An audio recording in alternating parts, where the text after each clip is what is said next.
بسم اللہ الرحمن الرحیم۔ السلام علیکم۔ خونی قبرستان، یہ کہانی ایک چھوٹے سے گاؤں کی ہے جہاں سے کچھ دور ایک قدیم اور خونی قبرستان موجود تھا۔ گاؤں میں رہنے والے لوگوں کے ساتھ اکثر عجیب و غریب واقعات پیش آتے تھے۔ جب بھی کوئی رات کو قبرستان کے پاس سے گزرتا تو اسے قبرستان کے اندر سے عجیب و غریب آوازیں سنائی دیتی، اور کبھی کبھی رات کے سناٹے میں قبرستان سے چیخوں کی اور رونے کی آوازیں گاؤں والوں کو سنائی دیتی۔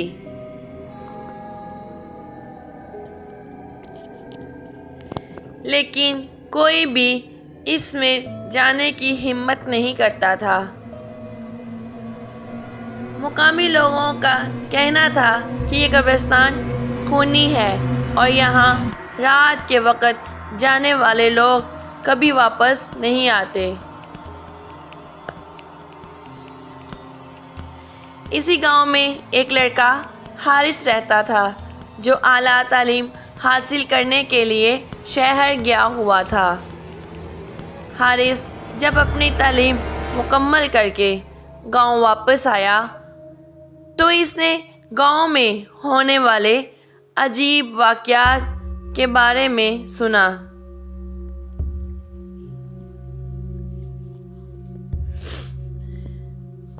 تو حارث نے ان باتوں پر یقین نہیں کیا، لیکن کچھ عرصے کے بعد حارث سے ملنے کے لیے اس کے کچھ دوست شہر سے گاؤں آئے۔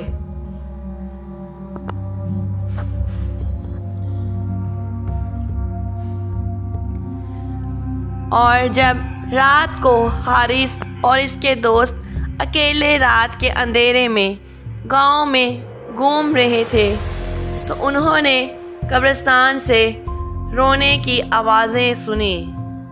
ان کے دل میں ایک عجیب تجسس پیدا ہوا۔ انہوں نے فیصلہ کیا کہ قبرستان میں جانے کا، تو گاؤں کے لوگوں نے انہیں خبردار کیا اور انہیں قبرستان کے بارے میں بتایا۔ تو اور اس کے دوستوں نے فیصلہ کیا کہ وہ اس قبرستان کی حقیقت جاننے کے لیے وہاں جائیں گے۔ لوگوں نے انہیں بہت روکا لیکن وہ باز نہ آئے۔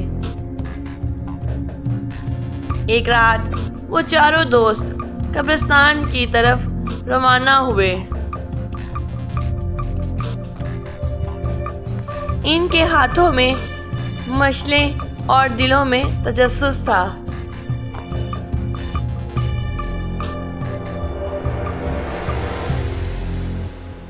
جیسے ہی وہ قبرستان کے قریب پہنچے، ہوا اچانک ٹھنڈی ہو گئی اور ایک عجیب سی خاموشی پورے ماحول پر چھا گئی۔ درختوں کی سرسراہٹ اور رات کی پراسرار آوازوں نے ان کے دلوں میں ہلکا سا خوف بھر دیا، مگر وہ آگے بڑھتے رہے۔ قبرستان کا لوہے کا دروازہ زنگ آلود تھا اور اسے کھولنا مشکل تھا، لیکن جیسے ہی انہوں نے زور لگایا وہ چیخ کی آواز کے ساتھ کھل گیا۔ اندر داخل ہوتے ہی انہیں عجیب سا احساس ہوا، جیسے کوئی ان کا پیچھا کر رہا ہو، کیونکہ سوکھے پتوں پر کسی کے چلنے کی آوازیں صاف سنائی دے رہی تھی۔ جب انہوں نے مڑ کے دیکھا تو پیچھے کوئی نہیں تھا۔ سب دوست ڈر گئے۔ ان کے دلوں کی دھڑکنیں تیز ہو گئی، مگر حارث نے ان سب کو حوصلہ دیا اور آگے بڑھنے کو کہا۔ اچانک ایک قبر کے قریب پہنچ کر انہیں ایک عجیب سی سرگوشی سنائی دی۔ چلے جاؤ ورنہ پچھتاؤ گے۔ دوستوں نے سمجھا کہ شاید ان کے دماغ کا کوئی کھیل، مگر جیسے ہی وہ مزید اندر بڑھے انہیں ایک بڑی پرانی اور خستہ حال قبر نظر آتی ہے جس کے گرد جھاڑیاں اور کانٹے اگے ہوئے تھے۔ وہ اس قبر کے قریب جا کر رکے۔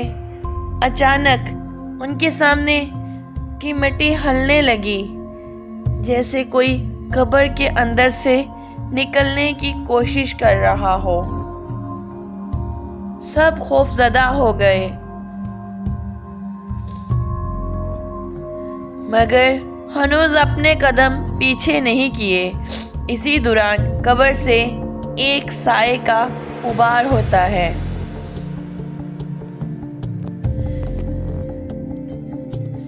مگر جیسے ہی وہ بھاگنے کے لیے مڑتے ہیں، ایک پرانی قبر اچانک خود بخود کھل جاتی ہے اور اس میں سے ایک خون میں لت پت ہاتھ باہر نکلنا۔ سب دوست چیخ مار کر پیچھے ہٹ گئے، مگر حارث نے حوصلہ برقرار رکھا اور آگے بڑھا۔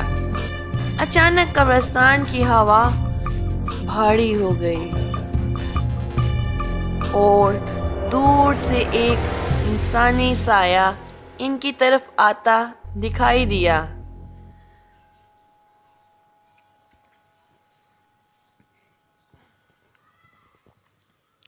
سایہ قریب آیا اور اس کی آنکھیں خون کی طرح سرخ تھیں۔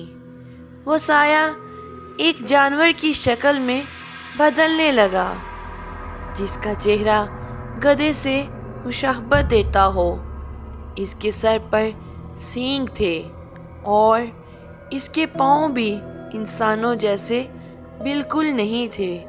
اس کے پاؤں بھی گدھے کے پاؤں کی طرح کے تھے، جو اس قبرستان میں صدیوں سے رہتا رہا۔ کہا جاتا تھا کہ وہ عجیب شکل کی مخلوق تھی جو اس قبرستان میں آباد تھی، اور جو بھی اس قبرستان میں آتا وہ اس روح کو اپنی لپیٹ میں لے لیتا۔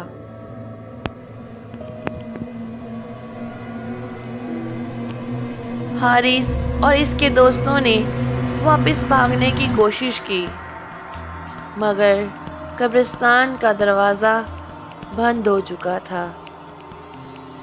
وہ عجیب و غریب مخلوق ان کے پیچھے تھی اور اس کے کہکوں کی آواز گونجنے لگی۔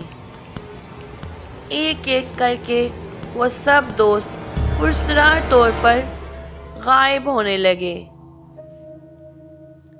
صرف حارث رہ گیا تھا۔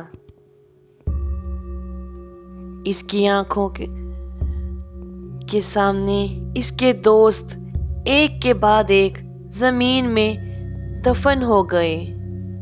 آخرکار حارث نے ایک گہری چیخ ماری اور پھر سب کچھ تاریخ میں ڈوب گیا۔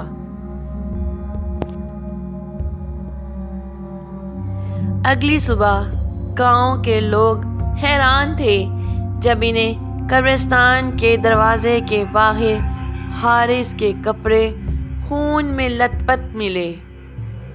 حارث اور اس کے دوست کبھی واپس نہیں آئے اور اس دن کے بعد سے کوئی بھی اس خونی قبرستان کے قریب نہیں گیا۔ کہا جاتا ہے کہ آج بھی رات کو وہاں سے چیخوں کی آوازیں آتی ہیں اور جو کوئی بھی اس کی طرف جانے کی کوشش کرتا ہے وہ ہمیشہ کے لیے غائب ہو جاتا ہے۔ Thank you so much. Please subscribe my channel and like, share. Allah Hafiz.